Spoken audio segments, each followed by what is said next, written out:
Hello everyone, welcome to कुछ काम का ज्ञान। आज हम पढ़ने वाले हैं हमारा new chapter of class 9 biology which is the fundamental unit of life. Okay, so the fundamental unit of life हमें पता है क्या है, सेल। और सेल को हम फंडामेंटल यूनिट ऑफ लाइफ क्यों बोलते हैं, ऐसे उसके क्या फंडामेंटल फंक्शंस हैं, उनका स्ट्रक्चर कैसा होता है, यही सारी चीजों के बारे में हम इस चैप्टर में डिस्कस करने वाले हैं। So let's move ahead. अगर हम सेल की बात करें तो उसका सबसे दैट इज यूनिवर्सल डेफिनेशन है the structural and functional fundamental unit of life. Unit होती है सबसे स्मॉलेस्ट चीज, सबसे इंपॉर्टेंट थिंग, ठीक है। एंड स्ट्रक्चरल एंड फंक्शन की अगर हम बात करें तो सबसे पहले बात करते हैं स्ट्रक्चर की। ओके, सो स्ट्रक्चर में आपने देखा होगा कि हम लोग घर जब बनाते हैं तो वो ब्रिक से बनाते हैं। जब ब्रिक्स बनती हैं तभी एक वॉल बन पाता है, जब वो मिलती है तो। एंड फाइनली जब एक वॉल बनता है तो वॉल बनने के बाद हम ऐसा बोलते हैं कि you can do cementing and etcetera thing. पर अगर एक घर को स्ट्रेंथ दे रहा है तो वो क्या दे रहा है, दैट इज ब्रिक। ठीक है, तो सेल भी हमारी एक ब्रिक की तरह ही होती है।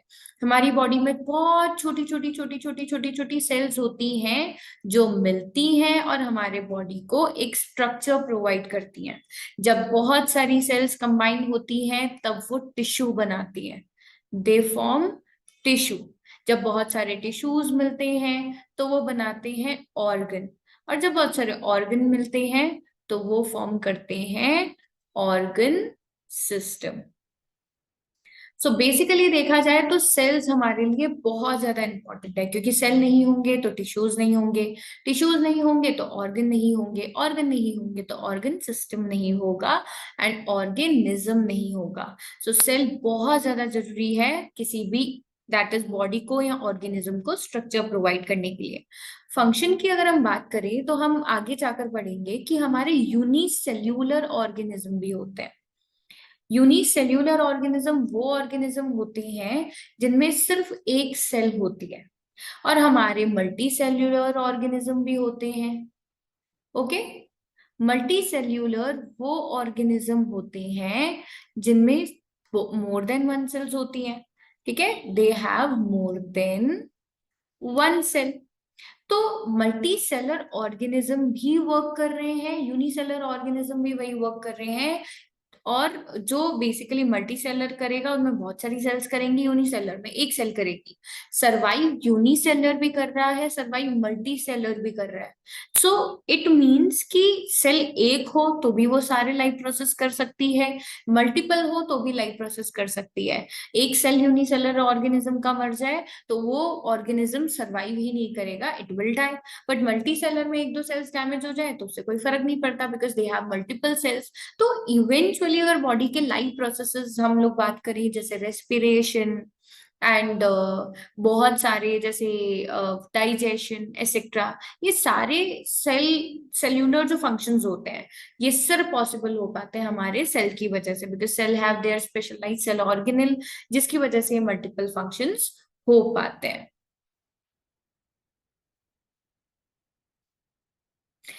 आगे बेटा आप लोगों के एनसीईआरटी में सबसे पहले आता है discovery of cell. Cell first that is dead cell किसने डिस्कवर किया था, कौन से ईयर में हुआ था, कहाँ मिला था।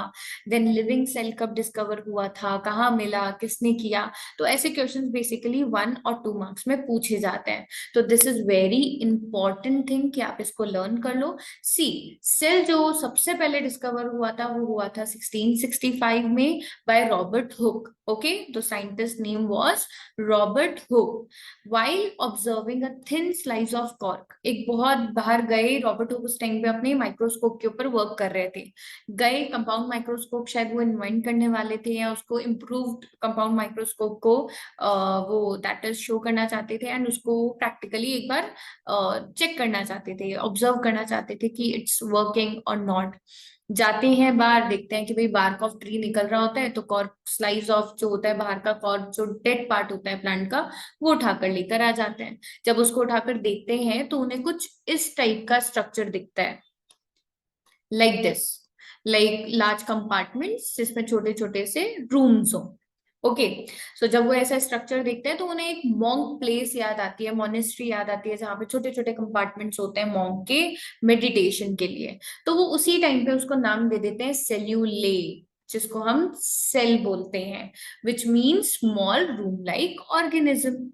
ओके, सो इन्होंने ही सेल को नाम भी दिया। एंड फिर उनके पास इतना टाइम नहीं था, because he was busy with this microscope, तो उन्होंने इन्वेंशन अपनी वहीं पे ही रोक दी, या फिर ऐसा बोल सकते हैं कि इन्होंने ऑब्जर्व सेल के बारे में डिस्कवरी वहीं पे ही रोक दी। ओके, सो सबसे इंपॉर्टेंट चीज ये है कि आपको पता होना चाहिए who discovered the cell and how discovered the cell. So Robert Hooke in year 1665 discovered the cell and he observed it while observing a thin slice of cork. Okay, next नाम आता है एंटन वेन लिवेनहुक। एंटन वेन लिवेनहुक की spelling थोड़ी सी difficult होती है, तो लिवेनहुक पे specially ध्यान देना, ये बच्चे बहुत बार गड़बड़ करते हैं। वैसे इनका पूरा नाम एंटनी वन लिवेनहुक होता है, बट हम एंटन वेन लिवेनहुक लर्न करते हैं। सो इन 1674 एंटनी वेन लिवेनहुक जो थे, he was father of microbiology. इन्होंने बहुत स्टार्टिंग में ही दो जस्ट ओपनली ही दो अलग अलग लेंसेस को या मिरर्स को उठाकर उन्होंने माइक्रोस्कोप बना लिया था। काफी ब्रॉड डिस्कवरी की है इन्होंने यूनिसेलुलर ऑर्गेनिजम्स के ऊपर। बट बेसिकली यहाँ तो जब वो अपना इलेक्ट्रॉन माइक्रोस्कोप को जब डिस्कवर कर रहे थे एंड जब उसके ऊपर वर्क कर रहे थे, तो वो फ्री लिविंग एल्गे एंड बहुत सारी चीजें अलग अलग चीजों को लेकर आते थे, like sperms and pond water, काफी सारी चीजों को ये देखते रहते थे। तो एक बार पॉन्ड वाटर देख कर आए तो उसमें उन्हें फ्री लिविंग एल्गे मिले, प्रोटोजोआज मिले एंड डिफरेंट यूनिसेलर ऑर्गेनिज्म मिले विच वाज मूविंग। सो उन्होंने बताया कि भाई जो रॉबर्ट हुक ने एक टाइम पे सेल डिस्कवर किया था, वो सेल लिविंग होता है and which is capable of doing many functions. But उन्होंने भी वहीं पे अपनी डिस्कवरी को दैट इज स्टॉप कर दिया। तो बेसिकली हमें याद रखना है कि पहला डेड सेल 1665 में रॉबर्ट हुक के थ्रू ऑब्जर्व किया जाता गया था, that is thin slice of cork में। And Antonie van Leeuwenhoek was the first person who discovered the living cell in 1674 in and he discovered the free living algae in pond water. Okay, आगे चलते हैं। Next हमसे पूछा जाता है who gave cell theory, what were the postulate of cell theory. तो देखा जाए तो in 1838 Matthew Schleiden and Schwann discover cell in plant and animal, जिनसे उन्होंने कुछ पोस्टुलेट्स दिए। जैसे देखो स्लैडन एंड स्वान जो थे, तो Schwann was zoologist, he was, one second, he was zoologist. Okay, and Sladen was botanist. He was botanist. Okay, so जो स्लैडन थे एंड स्वान थे, ये दोनों एनिमल एंड प्लांट्स के ऊपर स्टडी कर रहे थे। वाइल स्टडिंग उन्होंने हर किसी में, प्लांट और एनिमल्स में चेक करी। तो जब उन्होंने चेक किया तो उन्हें ये चीज पता चली कि there is no living organism without cell exist. सारे के सारे सेल ऑर्गेनिजम्स के पास क्या है, सेल है। इसके अलावा उन्होंने एक और चीज पता लगाई कि भाई सेल तो बहुत ज्यादा जरूरी है। विदाउट सेल तो कोई भी ऑर्गेनिज्म सरवाइव कर ही नहीं सकता। फिर इनसे पूछा गया कि भाई बताओ कि ये रिप्रोड्यूस कैसे करते हैं, नई सेल्स बनती कैसे हैं। वहां ये थोड़ा सा गड़बड़ कर गया, इन्होंने बोला सेल अपीयर साइमल्टेनियसली।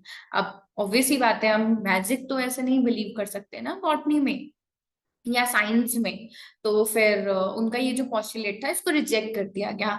फिर आए रुडोल्फ विर्ट्जो। रुडोल्फ विर्ट्जो, ओके, सो पूछा जाता है रुडोल्फ विर्ट्जो के बारे में, क्योंकि इन्होंने सिर्फ एक ही पॉस्टुलेट दिया था जो कि बहुत ज्यादा इंपॉर्टेंट था, that cells arise from pre existing cells. इनका जो था वो बहुत बड़ी डिस्कवरी थी एंड बहुत इंपॉर्टेंट पॉस्टुलेट था। इन्होंने बताया कि भाई जो पुरानी सेल्स होती हैं वही डिवाइड होती हैं to form new cells. So pre existing cells से ही नई सेल्स बनती हैं। सो थ्री पॉस्टुलेट हम लोग एक बार डिस्कस कर देते हैं। Living organism including plants and animal come of one और more cells, that is consist of more and one cell. So living organism होते हैं वो भले एक या एक से ज्यादा सेल्स को कंसिस्ट करते हैं, बट सेल तो कंसिस्ट करते हैं। इसके अलावा उन्होंने बताया the cell constitute the functional and structural unit of living organism. कि भाई देखो, फंक्शन और स्ट्रक्चर पूरी तरीके से सेल के ऊपर डिपेंडेंट है एक ऑर्गेनिज्म का। देन मैंने आपको बताया, रुडोल्फ विर्चो जी ने जैसा बताया कि all cells that are found in the body of unicellular and multicellular organisms are evolve from pre existing cells. आपसे पूछा जा सकता है कि ये जो थर्ड वाला पॉस्टुलेट था वो किसने दिया था, या फिर ऊपर के जो दो पॉस्टुलेट्स हैं वो किसने दिए थे। तो ऊपर के दो पॉस्टुलेट्स तो दिए गए थे स्लैडन एंड स्वान के थ्रू, एंड जो लास्ट पॉस्टुलेट है प्री एग्जिस्टिंग सेल वाला, ये दिया था रुडोल्फ विर्चो ने। आगे चलते हैं। इसके अलावा बेटा बहुत सारे पॉइंट्स हैं छोटे छोटे जो एनसीईआरटी में डिस्कस किए हुए हैं, जैसे सेल के साइज के बारे में, सेल के फंक्शन के बारे में, एंड सेल के शेप एंड साइजेस के बारे में। तो that is very short topic and वो आप रीड करके भी समझ सकते हो। मैं आपको बहुत शॉर्ट में समझा देती हूँ। वो पूरे सेंटेंसेस का कहने का बस एक ही ऑब्जेक्टिव है, दैट जो सेल होता है ना उसमें बहुत वेराइटी ऑफ शेप्स होती हैं, बहुत वेराइटी ऑफ साइजेस होती हैं। हमारे यहाँ पे बहुत स्मॉलेस्ट सेल भी होती है जैसे माइकोप्लाज्मा, बहुत लार्जेस्ट सेल भी होती है जैसे ऑस्ट्रिच का एग, बहुत लॉन्गेस्ट सेल भी होती है जैसे एक ह्यूमन बॉडी में नर्व सेल। ठीक है, तो अलग अलग साइजेस होते हैं जिनमें सेल्स पाई जाती हैं। इसके अलावा सेल्स के अलग अलग शेप्स होते हैं, जैसे हमारे मसल्स में स्पिंडल शेप होता है, जैसे न्यूरॉन्स में इलोंगेटेड एंड ब्रांच शेप होता है। अलग अलग जैसे हमारे आरबीसीज जो होते हैं उनमें कैप्सूल शेप होता है, राउंड होते हैं, राइट। तो अलग अलग स्ट्रक्चर, अलग अलग साइजेस, अलग अलग शेप्स एक सेल के हम लोग देखते हैं। अब अगर मैं आपसे पूछूं कि एक हाथी है और एक चींटी है, ठीक है, तो आपको क्या लगता है कि साइज ऑफ सेल चींटी में छोटा या बड़ा है, या साइज ऑफ सेल एलिफेंट में बड़ा या छोटा है? सो अगर आप इंटेलिजेंट हैं तो आपको करेक्ट आंसर पता होगा। देखो, एक किसी भी ऑर्गेनिज्म का बड़ा या छोटा होना उनके सेल के साइज को डिस्क्राइब नहीं करता। सारे सेल्स, नर्व सेल्स अगर 1 सेंटीमीटर किसी ऑर्गेनिज्म में एक में है, तो वो अनादर ऑर्गेनिज्म में भी ओनली 1 सेंटीमीटर ही होंगे। ओके, सो अलग अलग जस्ट बॉडी चेंज हो गई, ऑर्गेनिज्म चेंज हो गए, तो सेल का साइज चेंज हो जाएगा। This is not accepted. हमेशा साइज सेम ही रहेगा, बस डिफरेंस नंबर्स में आ जाएगा। जैसे चींटी में कम नंबर ऑफ सेल्स होंगे, हाथी में बहुत ज्यादा कंपैरेटिवली चींटी से सेल्स होंगे, तो हाथी का साइज बड़ा है। हमारे में नॉर्मल होते हैं इसलिए हमारा साइज ऐसा होता है। तो it depends upon number of cells, इसमें शेप एंड साइज सेम नहीं होती। उसके अलावा एक स्टेटमेंट जो बहुत इंपॉर्टेंट है, विच इज सी, जो हमारे सेल्स होते हैं उनका शेप, सेल का शेप एंड साइज डिपेंड करता है उनके फंक्शन के ऊपर, उनके फंक्शन के ऊपर। सिर्फ फंक्शन ही डिस्क्राइब कर सकता है कि भाई सेल लंबा होगा या छोटा होगा। जैसे नर्व सेल्स, उनका काम है इंफॉर्मेशन को ट्रांसफर करना, तो वो इसलिए इलोंगेटेड होते हैं ताकि वो जल्द से जल्द इंफॉर्मेशन को हमारे ब्रेन तक और ब्रेन से हमारे डिफरेंट पार्ट्स तक पहुंचा सके। ठीक है, इसके अलावा अब हम स्टार्ट करने वाले हैं पढ़ना अबाउट सेल। तो सेल के स्ट्रक्चर की अगर हम बात करें, तो सेल में स्ट्रक्चर में सबसे पहले होता है protoplasm and nucleus. Okay, protoplasm के साथ होता है न्यूक्लियस। न्यूक्लियस बहुत इंपॉर्टेंट होता है, बट वो कहीं ना कहीं हम लोग कंपोनेंट्स ऑफ सेल के साथ ही पढ़ते हैं। सबसे इंपॉर्टेंट होते हैं जब हम सेल के अंदर की बात करें तो उसका कंटेंट प्रोटोप्लाज्म है, बट प्रोटोप्लाज्म को एक्सटर्नल मीडियम से, इन्वायरमेंट से डिफरेंशिएटेड करके रखता है plasma membrane. Plasma membrane act as a wall between the internal content of cell with the outer content, ठीक है, जो कि मीडियम में है। तो वो दोनों को सेपरेट करके रखता है। सो सेल मेम्ब्रेन बोलो या प्लाज्मा मेम्ब्रेन बोलो, दिस इज वेरी इंपॉर्टेंट। तो हम अबाउट सेल स्ट्रक्चर पढ़ने से पहले प्लाज्मा मेम्ब्रेन के बारे में डिस्कस करेंगे। So it is a biological membrane that separates a cell content from its outside surrounding और external environment. ठीक है, ये हमारे प्लाज्मा मेम्ब्रेन का स्ट्रक्चर होता है. नो, बहुत सारे साइंटिस्ट आए, किसी ने बोला प्लाज्मा मेम्ब्रेन सैंडविच की तरह होती है, किसी ने बोला ये तो ऐसी होती है वैसी होती है. बट एक थ्योरी थी, that is fluid mosaic model, Singer and Nicolson ने दिया था, है ना. These were the two scientist जिन्होंने बताया कि भाई हमारा फ्लूइड मोजाइक मॉडल होता है. इट मीन्स कि सेल जो होता है ना वो बिल्कुल एक सैंडविच की तरह होता है, बट उसके बीच में जैम भी भरी होती है. तो कंफ्यूज मत होना, हेयर सैंडविच ब्रेड की बनी होती है, मतलब ना दो ब्रेड्स होती हैं. तो उनका कहना था कि जैसे दो लेयर्स ऑफ ब्रेड होती है ना, वैसी दो लेयर ऑफ प्रोटीन होती है. ठीक है, एंड जैसे हम दोनों ही ब्रेड के ऊपर जैम अप्लाई करते हैं ना, वैसे ही इनके अंदर लिपिड अप्लाइड होता है, वो भी फॉस्फोलिपिड्स. ठीक है, सो ऐसा बोला जाता है कि भाई हमारी प्लाज्मा मेम्ब्रेन में ऊपर की तरफ तो होते हैं प्रोटीन्स, और अंदर की तरफ ऊपर लाइक दिस ऐसे प्रोटीन्स होते हैं. ठीक है, और अंदर की तरफ दिस इज फॉस्फोलिपिड्स की लेयर होती है. ये जो फॉस्फोलिपिड्स होते हैं इनके दो साइड्स होते हैं, हाइड्रोफिलिक हाइड्रोफोबिक. नो, हाइड्रोफिलिक जिनको पानी से प्यार है, हाइड्रोफोबिक जिनको पानी से नफरत. ठीक है ना.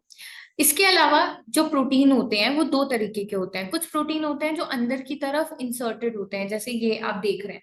कुछ प्रोटीन्स होते हैं जो ऊपर की तरफ होते हैं.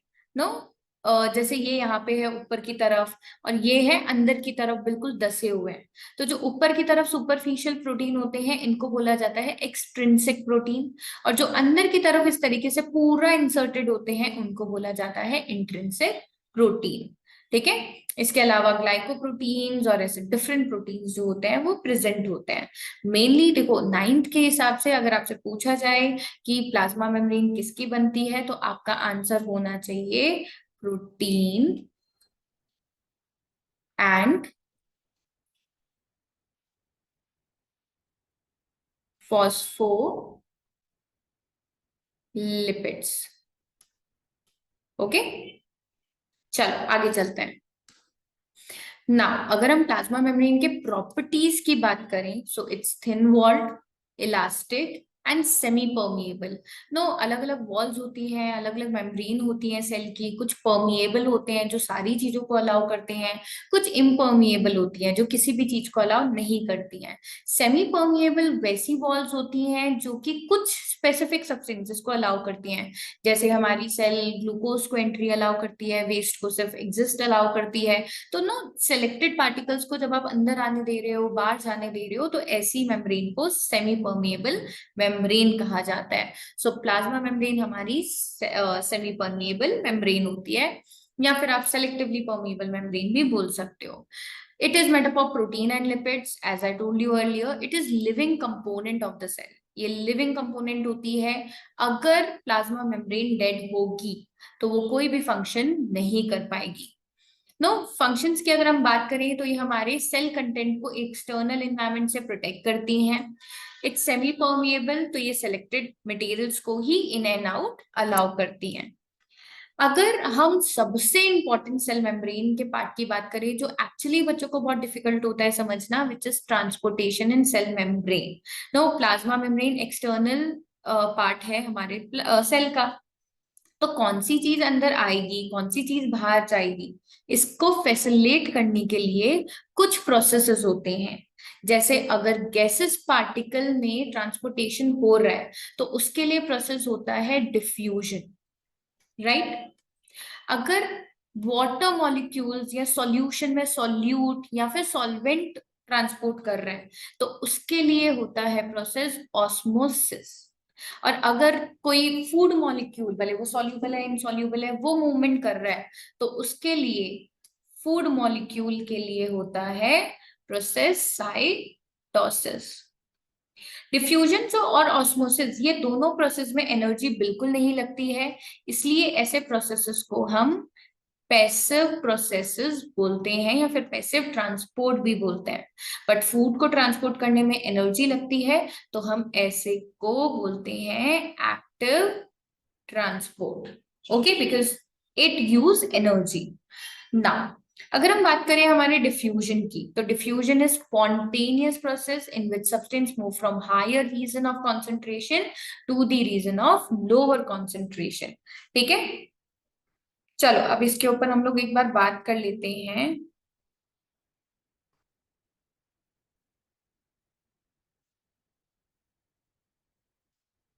One second. चलो डिफ्यूजन के बारे में बात करते हैं।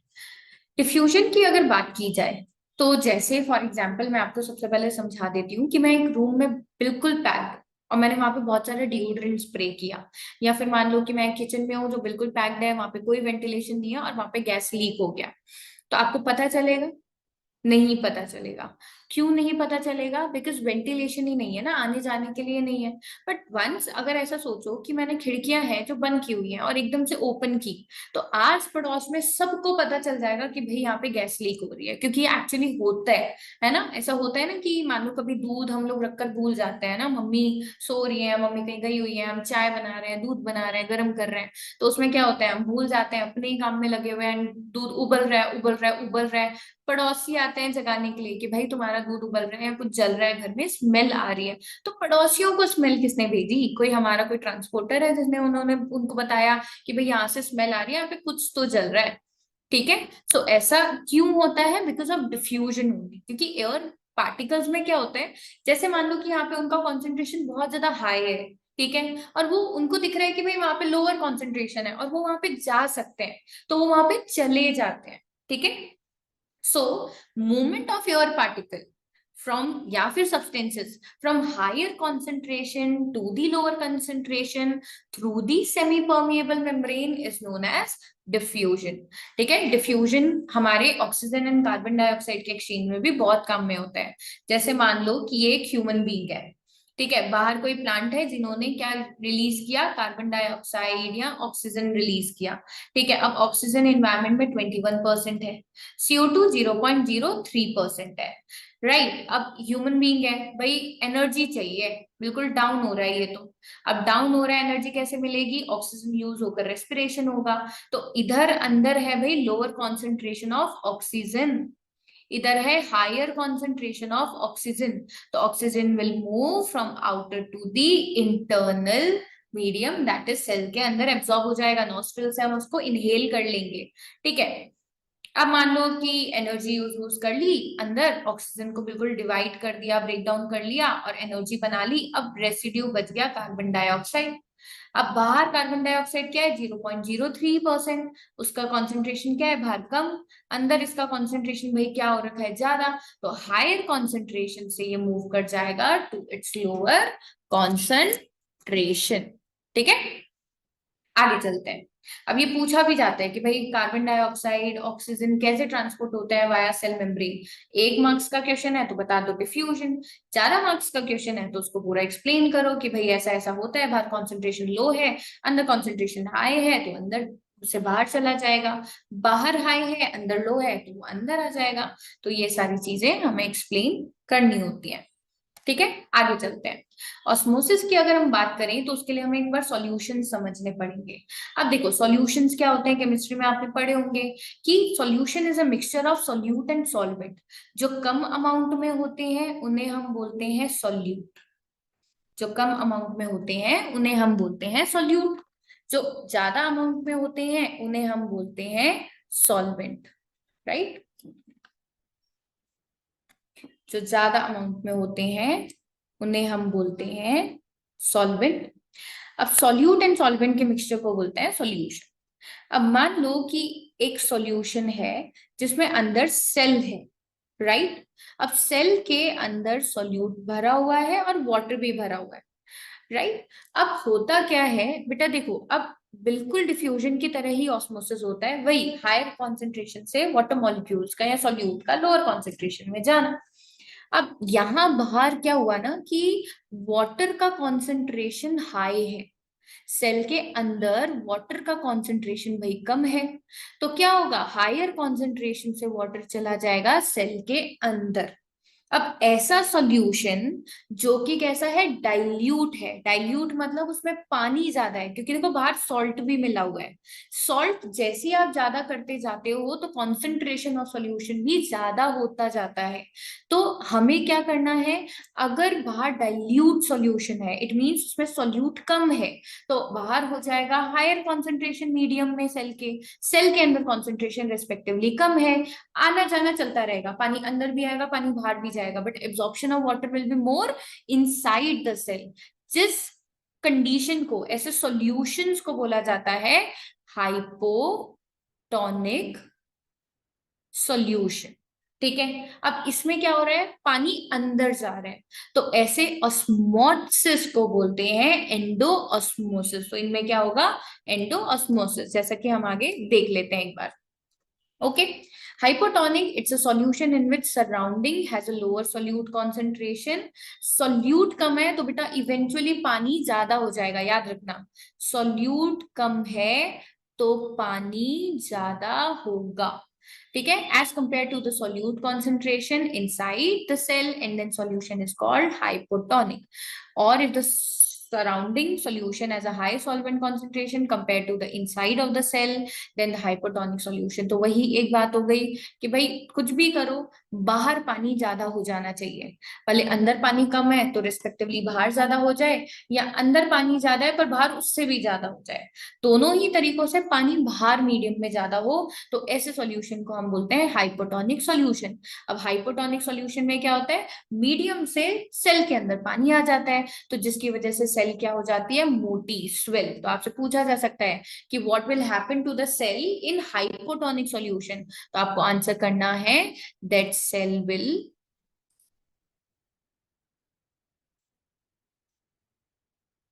स्वेल।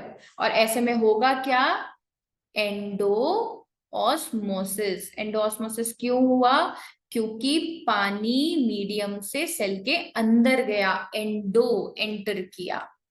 आगे बात करते हैं हम बेटा हाइपरटोनिक सॉल्यूशन की। अब हाइपरटोनिक सॉल्यूशन में क्या है भाई, सेल के अंदर पानी का कॉन्सेंट्रेशन ज्यादा हो गया है, बाहर सोल्यूट बहुत हो गया है, बहुत ज्यादा कॉन्सेंट्रेटेड सॉल्यूशन हो गया है ना। जैसे नींबू का पानी हमने ऐसा बनाया है कि भाई नींबू 2-3 ग्लास डाल दिया, एंड पानी सिर्फ 2-3 ड्रॉप्स या फिर 1-2 स्पून बोल सकते हैं। अब ऐसे में पानी नहीं है भाई बाहर, तो पानी अंदर जाएगा क्या, ठीक है। तो सेल के अंदर मस्त पानी है अपना, जैसे मैंने मान लो कि किशमिश डाल दी मोटी हुई, स्वेल की हुई, अंदर नींबू के पानी में, तो वो श्रिंक होगी क्या, दैट इज वो स्वेल होगी क्या, होगी नहीं, क्योंकि वो ऑलरेडी स्वेल है, उसके पास पानी ज्यादा है, इनफैक्ट उसको बाहर पानी देना पड़ेगा, बिकॉज बाहर पानी बिल्कुल कम है, ठीक है।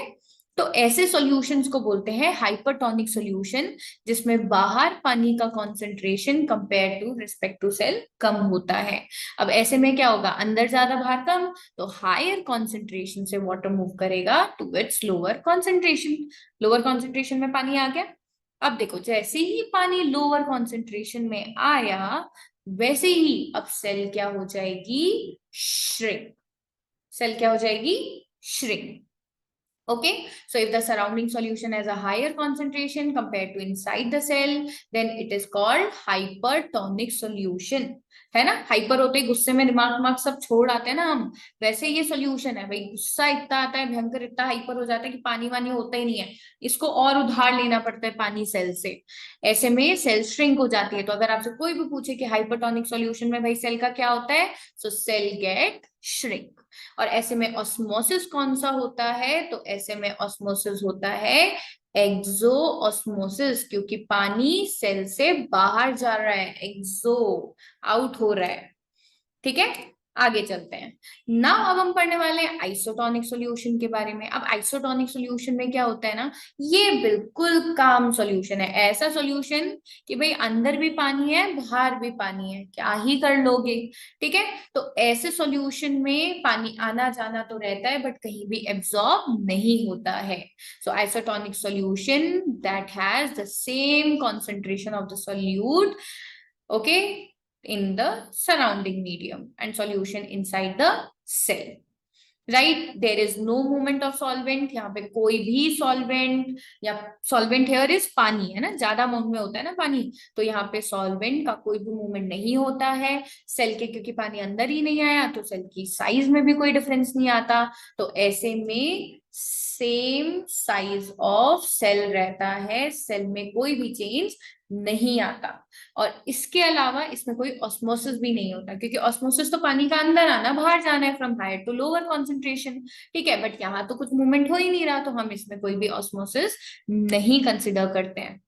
जैसे बेटा देखो, जैसे हमारे हाइपरटोनिक सॉल्यूशन में यहाँ पे देखो क्या हो रहा है कि हमारी जो आरबीसीज है वो श्रिंक हो गई है। जैसे आइसोटोनिक सॉल्यूशन में देखो सेम ही है आरबीसीज, हाइपोटोनिक सॉल्यूशन में और स्वेल हो गई है कि भाई बर्स्टिंग वाली कंडीशन आ गई है। तो ऐसे में देखो वाटर क्या जा रहा है, बाहर जा रहा है, तो श्रिंक हो गया हाइपरटोनिक सॉल्यूशन। यहाँ पे अंदर आ गया, बाहर भी जा रहा है, आइसोटोनिक। या सिर्फ पानी अंदर आ रहा है तो हाइपोटोनिक सॉल्यूशन। इसका अगर मैं डे टू डे लाइफ से एग्जांपल दूं तो जैसे किशमिश, पानी में किशमिश भिगोते हैं तो रात भर में मोटी हो जाती है, तो मोटी हो गई तो क्या है, वो हमने पानी ज्यादा रखा ना उसमें, आप ये चीनी का पूरा घोल डाल दो तो वो उसमें किशमिश मोटी नहीं होगी, राइट। अब नमक लगा कर रख दो आप किसी भी चीज को तो ऑटोमेटिकली वो श्रिंक हो जाएगी सेल, उसका पानी पूरा वो छोड़ देगी, ठीक है। तो ये सारे क्या है, हमारे हाइपर हाइपो के एग्जांपल्स हैं। जैसे रेजिन्स मतलब हमारी किशमिश का मोटा होना is example of hypotonic solution. जैसे हमारे नमक अमक मिक्स करके किसी भी चीज को रखकर उसका एकदम से सूख जाना, ड्राई हो जाना, वो हमारे हाइपरटोनिक सॉल्यूशन। अब जैसे मैंने फूली हुई किशमिश को पानी में और दिनों तक रखा तो उससे आपको क्या लगता है कि वो और फूल जाएंगी, उसमें कोई चेंज नहीं आएगा, तो that is the example of isotonic solution. Now cytosis की अगर हम बात करें तो transfer of material from inside to the outside of the cell with the help of special vesicle form by plasma membrane. अब स्पेशल वेसिकल लेकर आना लेकर जाना कर रही हैं तो उसमें एनर्जी तो लगेगी ना, दैट्स व्हाई हम इसको क्या बोलते हैं, एक्टिव प्रोसेस। जैसे अमीबा के अंदर होता है, अमीबा को फूड कभी भी कुछ भी लेना होता है तो वो by the help of cytosis food को ले लेता है। जब भी उनको वेस्ट को ही निकालना होता है तो वो बाय साइटोसिस उसको वेस्ट को बाहर की तरफ निकाल देते हैं। अब साइटोसिस भी दो टाइप के होते हैं, एक होता है एंडो, जब आप फूड मटेरियल को अंदर की तरफ बॉडी में ले रहे हो। एक होता है एक्सो, जब आप वेस्ट मटेरियल को बाहर निकाल रहे हो। तो आपसे पूछा जाए with which process amoeba can intake the food, तो हम उसका आंसर दे सकते हैं कि भाई with the help of endocytosis, ठीक है।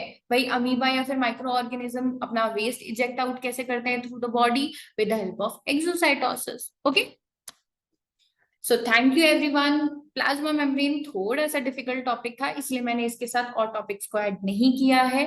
अब नेक्स्ट लेक्चर में हम लोग और सेल ऑर्गेनल्स के बारे में पढ़ेंगे और सेल स्ट्रक्चर को डिटेल में समझेंगे। So till then please subscribe my channel for the future videos, like comment and share. Thank you.